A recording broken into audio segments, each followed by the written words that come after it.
ኦቨን ውስጥ ለማስገባት ከላይ የምንቀባው እናዘጋጃለን። እርጎ፣ ሳልሳ፣ በርበሬ፣ ትንሽ ዘይት አድርገን እንቀላቅለዋለን። ከዛ በኋላ እኔ ድንች ተጠቅሜያለሁኝ። እናንተ ደግሞ ካሮትም መጨመር ትችላላችሁ። እኔ ስላልፈለኩ አልጨመርኩም። ምንምም አለማድረግ ትችላላችሁ። ከዛ እንደዚህ ዶሮአችንን ፓትራ ላይ አድርገን ያዘጋጀነውን ውህድ እንቀባዋለን።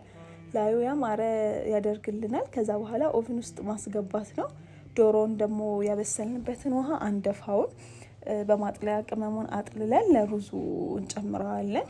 ከዛ ያማረ ከለር እስኪይዝላችሁ ድረስ ኦቨን ውስጥ አስቆዩትና እያያችሁ አሪፍ ሲሆንላችሁ አውጡት። ከዛም በኋላ ለሩዙ ደግሞ ዘይት አግለን ቀረፋ፣ ሂል እና የደረቀ ሎሚ ያደረግን ከዛ ሽንኩርት ጨምረን መጥበስ ነው። ከዛ በኋላ ሩዛችንን አጥበን እንጨምረዋለን። እኔ የቅድም የዶሮ ውሃ ብቻ ስላልበቃኝ ትኩስ ውሃ ጨምሬያለሁኝ። ከዛ የሩዝ ቅመምና ጨው አደረኩኝ። አሪፍ ሆኖ በሰለልኝ። ከዛ እኔ ቢጫ የሩዝ ከለር ተጠቅሜያለሁ። እናንተ አለማድረግም ትችላላችሁ።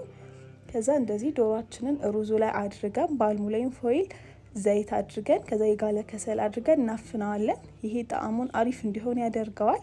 ከዛ በኋላ እንደዚህ አሳምረን አቀራርበን መብላት ነው።